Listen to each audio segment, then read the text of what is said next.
ओम नमो भगवते वासुदेवाय।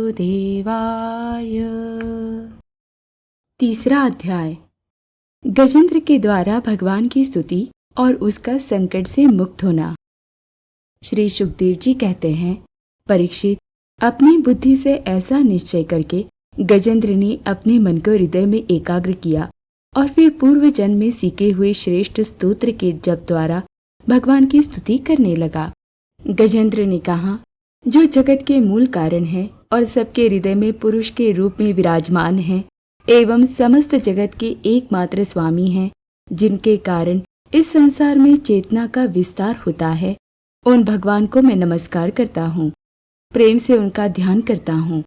ये संसार उन्हीं में स्थित है, उन्हीं की सत्ता से प्रतीत हो रहा है, वे ही इसमें व्याप्त हो रहे हैं और स्वयं वे ही इसके रूप में प्रकट हो रहे हैं। ये सब होने पर भी वे इस संसार और इसके कारण प्रकृति से सर्वथा परे हैं। उन स्वयं प्रकाश स्वयं सिद्ध सत्तात्मक भगवान की मैं शरण ग्रहण करता हूँ। ये विश्व प्रपंच उन्हीं की माया से उनमें अध्यस्त है। ये कभी प्रतीत होता है तो कभी नहीं, परंतु उनकी दृष्टि ज्यों की त्यों एक सी रहती है। वे इसके साक्षी है और उन दोनों को ही देखते रहते हैं। वे सबके मूल है और अपने मूल भी वही है, कोई दूसरा उनका कारण नहीं है। वे ही समस्त कार्य और कारणों से अतीत प्रभु मेरी रक्षा करे। प्रलय के समय लोक, लोकपाल और इन सब के कारण संपूर्ण रूप से नष्ट हो जाते हैं। उस समय केवल अत्यंत घना और गहरा अंधकार ही अंधकार रहता है, परंतु अनंत परमात्मा उससे सर्वथा परे विराजमान रहते हैं। वे ही प्रभु मेरी रक्षा करे। उनकी लीलाओं का रहस्य जानना बहुत ही कठिन है। वे नट की भांति अनेकों वेश धारण करते हैं। उनके वास्तविक स्वरूप को न तो देवता जानते हैं और न ऋषि ही। फिर दूसरा ऐसा कौन प्राणी है जो वहां तक जा सके और उसका वर्णन कर सके। वे प्रभु मेरी रक्षा करे, जिनके परम मंगलमय स्वरूप का दर्शन करने के लिए महात्मा गण संसार की समस्त आसक्तियों का परित्याग कर देते हैं और वन में जाकर अखंड भाव से ब्रह्मचर्य आदि अलौकिक व्रतों का पालन करते हैं तथा अपनी आत्मा को सबके हृदय में विराजमान देखकर स्वाभाविक ही सबकी भलाई करते हैं। वे ही मुनियों के सर्वस्व भगवान मेरे सहायक है। वे ही मेरी गति है, न उनके जन्म कर्म है और न नाम रूप। फिर उनके संबंध में गुण और दोष की तो कल्पना ही कैसे की जा सकती है। फिर भी विश्व की सृष्टि और संहार करने के लिए समय समय पर वे उन्हें अपनी माया से स्वीकार करते हैं। उन्हीं अनंत शक्तिमान सर्वेश्वरमय पर ब्रह्म परमात्मा को मैं नमस्कार करता हूँ। वे अरूप होने पर भी बहुरूप है। उनके कर्म अत्यंत आश्चर्यमय हैं। मैं उनके चरणों में नमस्कार करता हूँ। स्वयं प्रकाश सबके साक्षी परमात्मा को मैं नमस्कार करता हूँ, जो मन, वाणी और चित्त से अत्यंत दूर है। उन परमात्मा को मैं नमस्कार करता हूँ। विवेकी पुरुष कर्म संन्यास अथवा कर्म समर्पण के द्वारा अपना अंतःकरण शुद्ध करके जिन्हें प्राप्त करते हैं तथा जो स्वयं तो नित्य मुक्त परमानंद एवं ज्ञान स्वरूप है ही, दूसरों को कैवल्य मुक्ति देने की सामर्थ्य भी केवल उन्हीं में है। उन प्रभु को मैं नमस्कार करता हूँ, जो सत्व, रज, तम इन तीन गुणों का धर्म स्वीकार करके क्रमशः शांत, घोर और मूढ़ अवस्था भी धारण करते हैं। उन भेद रहित संभाव से स्थित एवं ज्ञान घन प्रभु को मैं बार बार नमस्कार करता हूँ। आप सबके स्वामी, समस्त क्षेत्रों के एकमात्र ज्ञाता एवं सर्वसाक्षी है। आपको मैं नमस्कार करता हूँ। आप स्वयं ही अपने कारण हैं। पुरुष और मूल प्रकृति के रूप में भी आप ही है। आपको मेरा बार बार नमस्कार। आप समस्त इंद्रिय और उनके विषयों के दृष्टा है, समस्त प्रतीतियों के आधार है। अहंकार आदि छाया रूप असत वस्तुओं के द्वारा आपका ही अस्तित्व प्रकट होता है। समस्त वस्तुओं की सत्ता के रूप में भी केवल आप ही भास रहे हैं। मैं आपको नमस्कार करता हूँ। आप आपके मूल कारण हैं। आपका कोई कारण नहीं है तथा कारण होने पर भी आप में विकार या परिणाम नहीं होता, इसलिए आप अनोखे कारण हैं। आपको मेरा बार बार नमस्कार। जैसे समस्त नदी झरने आदि का परम आश्रय समुद्र है, वैसे ही आप समस्त वेद और शास्त्रों के परम तात्पर्य है। आप मोक्ष स्वरूप है और समस्त संत आपकी ही शरण ग्रहण करते हैं, अतः आपको मैं नमस्कार करता हूँ। जैसे यज्ञ के काष्ठ अरणी में अग्नि गुप्त रहती है, वैसे ही आपने अपने ज्ञान को गुणों की माया से ढक रखा है। गुणों में शोभ होने पर उनके द्वारा विविध प्रकार की सृष्टि रचना का आप संकल्प करते हैं। जो लोग कर्म संन्यास अथवा कर्म समर्पण के द्वारा आत्म तत्व की भावना करके वेद शास्त्रों से ऊपर उठ जाते हैं, उनके आत्मा के रूप में आप स्वयं ही प्रकाशित हो जाते हैं। आपको मैं नमस्कार करता हूँ। जैसे कोई दयालु पुरुष फंदे में पड़े हुए पशु का बंधन काट दे, वैसे ही आप मेरे जैसे शरणागतों की फांसी काट देते हैं। आप नित्य मुक्त हैं, परम करुणामय हैं और भक्तों का कल्याण करने में आप कभी आलस्य नहीं करते। आपके चरणों में मेरा नमस्कार है। समस्त प्राणियों के हृदय में अपने अंश के द्वारा अंतरात्मा के रूप में आप उपलब्ध होते रहते हैं। आप सर्वैश्वर्य पूर्ण एवं अनंत है। आपको मैं नमस्कार करता हूँ।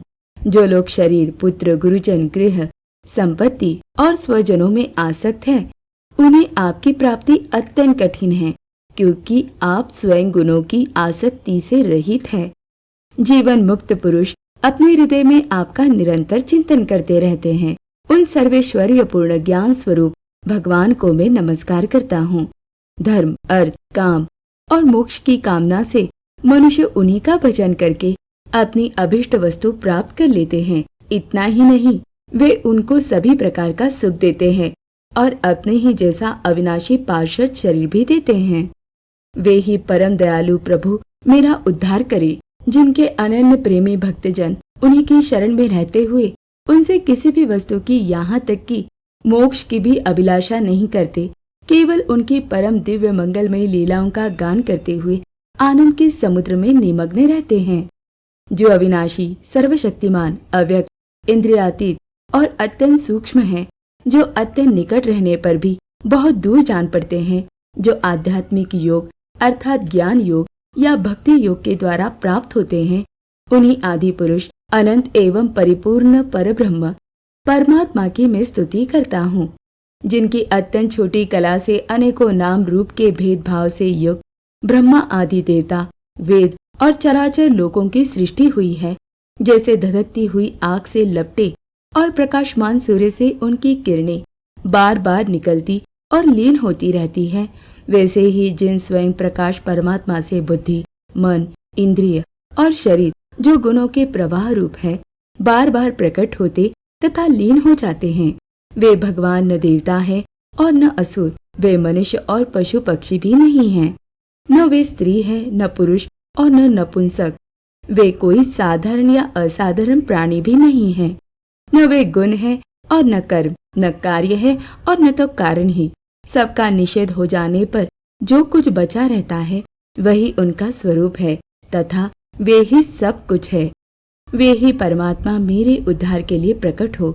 मैं जीना नहीं चाहता। ये हाथी की योनि बाहर और भीतर सब ओर से अज्ञान रूप आवरण के द्वारा ढकी हुई है। इसको रखकर करना ही क्या है। मैं तो आत्म प्रकाश को ढकने वाले उस अज्ञान रूप आवरण से छूटना चाहता हूँ, जो काल क्रम से अपने आप ही नहीं छूट सकता, जो केवल भगवत कृपा अथवा तत्व ज्ञान के द्वारा ही नष्ट होता है। इसलिए मैं उन परब्रह्म परमात्मा की शरण में हूँ, जो विश्व रहित होने पर भी विश्व के रचयिता और विश्व स्वरूप है, साथ ही जो विश्व की अंतरात्मा के रूप में विश्व रूप सामग्री से क्रीड़ा भी करते रहते हैं। उन अजन्मा परम पद स्वरूप ब्रह्मा को मैं नमस्कार करता हूँ।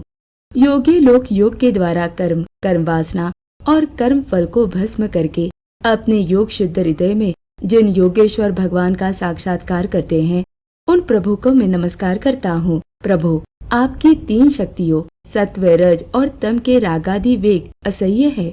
समस्त इंद्रियों और मन के विषयों के रूप में भी आप ही प्रतीत हो रहे हैं। इसलिए जिनकी इंद्रियां वश में नहीं है, वे तो आपकी प्राप्ति का मार्ग भी नहीं पा सकते। आपकी शक्ति अनंत है। आप शरणागत वत्सल है। आपको मैं बार बार नमस्कार करता हूँ। आपकी माया अहम बुद्धि से आत्मा का स्वरूप ढक गया है। इसी से ये जीव अपने स्वरूप को नहीं जान पाता। आपकी महिमा अपार है।